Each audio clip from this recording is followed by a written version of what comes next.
ज्योतिबा फूले, सावित्रीबाई फूले,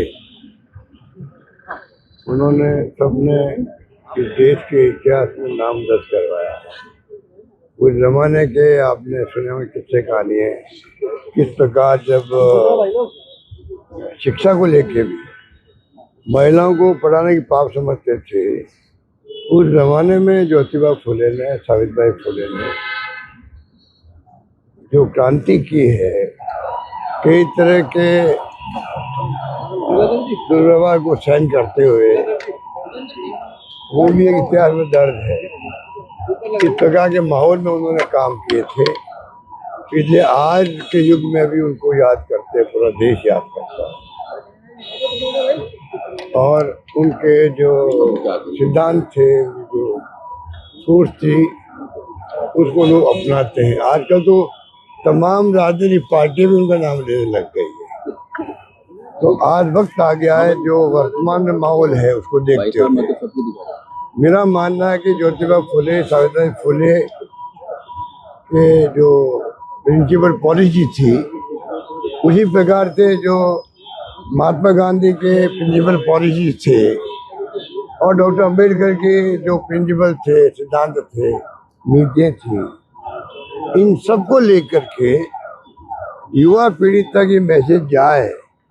उस जमाने से इस जमाने तक, आज़ादी मिलने तक क्या सोच थी, कैसे संविधान बना, कैसे महात्मा गांधी की सानिध्य में देश आज़ाद हुआ, तो ज्योतिबा फूले से लगा करके अम्बेडकर तक, अगर इस प्रकार की जो सोच थी, प्रिंसिपल पॉलिसी थे, उसको नई पीढ़ी तक पहुंचाने का काम हम सबको करना चाहिए। मेरा मानना, तब जाकर के नई पीढ़ी अपना खुद का इतिहास बना पाएगी। वरना इस देश में चुनौतियाँ बहुत बड़ी है, धर्म के नाम पर, जाति के नाम पर, उसका मुकाबला करना आवश्यक है। इस देश में विभिन्न जातियों के लोग रहते हैं, विभिन्न धर्मों के लोग रहते हैं, विभिन्न बोलियाँ और भाषाएं हैं।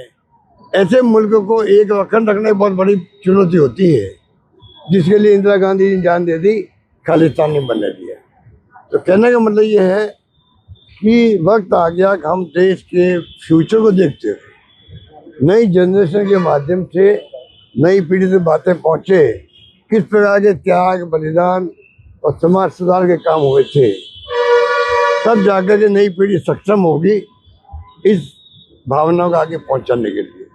इसलिए ऐसे मौके पर आज हम उनको श्रद्धांजलि अर्पित करते हैं। और जो उनके फॉलोअर्स है देश भर के अंदर, वो भी मजबूती के साथ में, मैं देखता हूँ जब कोई मौका लगता है, कमी नहीं छोड़ते, उनके प्रति सजा के भाव प्रकट करना है। यही आज के मौके पर हम कहते हैं कि संकल्प सबको करना चाहिए। हम लोग भी संकल्प करते हैं, आने वाले वक्त में ज्योतिबा फूले, सावित्रीबाई फूले, महात्मा गांधी और डॉक्टर अंबेडकर, इनके बताए रास्ते पर कैसे नई पीढ़ी चले, उसके लिए हम क्या क्या प्रोग्राम बना सकते हैं, वो भी हम प्रयास करेंगे बनाने का। सर, कल दिल्ली में जो रैली होने वाली है, उसको लेकर बैठक की है आपकी 14 को। हाँ, 14 को कल बैठक है सर। 14 को कल की बैठक एंजॉय कीजिए। सर, कर्नाटक में जो घटनाक्रम हो रहा है, उसको लेकर बीजेपी कह रही है कि मोदी ने जो पिछले दिनों कहा कि दूसरा बंटवारा विखंडन, इन बातों को हम लोग कमेंट्री करते हैं। हाईकमान अपने स्तर पर बातचीत कर रहा है, और क्या वास्तविकता है, मीडिया में जो बातें आती है वो सुनी आती है, वास्तविकता बिल्कुल डिफरेंट होती है। पार्टियों के अंदर क्या बातचीत होती है, क्या फैसले होते हैं, बाहर मीडिया जिस प्रकार से बताता है, अधिकांश वक्त में मैं समझता हूँ वो बातें सच्ची बात नहीं होती है। इंटरनल अलग ढंग के फैसले होते हैं। कौन सा वादा किससे किया है, किस रूप में किया है, ये किसी को मालूम होता नहीं है, और वो बातें चलती रहती है, न्यूज़ बनती रहती है। बाकी हाईकमान के ऊपर विश्वास सभी का है, सभी राज्यों के, चाहे पीसी प्रेसिडेंट हो, मुख्यमंत्री हो, उनके ऊपर पूरा विश्वास रहता है हाईकमान पर। ये कांग्रेस की बहुत बड़ी खासियत है, पर फिर भी मीडिया में बातें चलती रहती है, होता कुछ और है और बताया कुछ और जाता है। वादे होते हैं क्या क्या इस बार तो? 2.5 साल पहले मैं तो इस बारे में कमेंट अभी नहीं करना चाहूँगा, कभी मौका आगे तो कमेंट करेंगे उसके ऊपर। सर एक राजस्थान सरकार ने बजट में बहुत सारी घोषणा की, अब अधिकारी कह रहे हैं वो घोषणा पूरी नहीं हो सकती। ये आपकी सरकार है क्या? यहाँ पर सरकार तो है नहीं, सरकार नाम की चीज नहीं है। क्या घोषणाएं करते हैं, भूल जाते हैं। 2 बजट पेश कर चुके हैं मेरे ख्याल से, जो साहब बताएंगे, और 2 बजट पेश कर चुके हैं, उसमें तो कार्रवाई शुरू नहीं हो रही अभी हमारे वक्त में जो फैसले थे, सड़कों के हो चाहे वो कोई संस्थाओं के हो, बिल्डिंगों के हो, वो काम भी आगे पूरी तरह नहीं बढ़ पा रहे हैं। ये खाली घोषणाएं करने वाली सरकार है, ये काम कुछ नहीं कर रही है।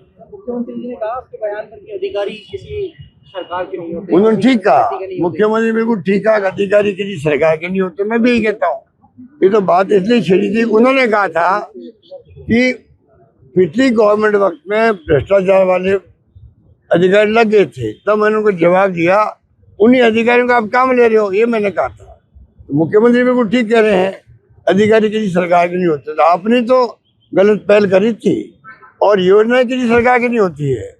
आज जो हमने घोषणाएं करी थी संस्थाओं की, Mahatma Gandhi governance social science, वो बिल्डिंग बनी पड़ी है कॉमर्स कॉलेज के सामने, कोई परवाह कर रहा है इनकी?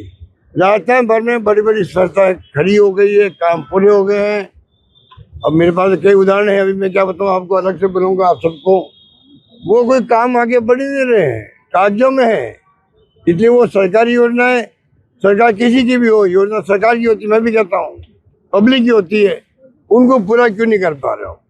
पूरा हो गया उनको चालू क्यों नहीं कर पा रहे हो? उद्घाटन करने के बाद समय नहीं है।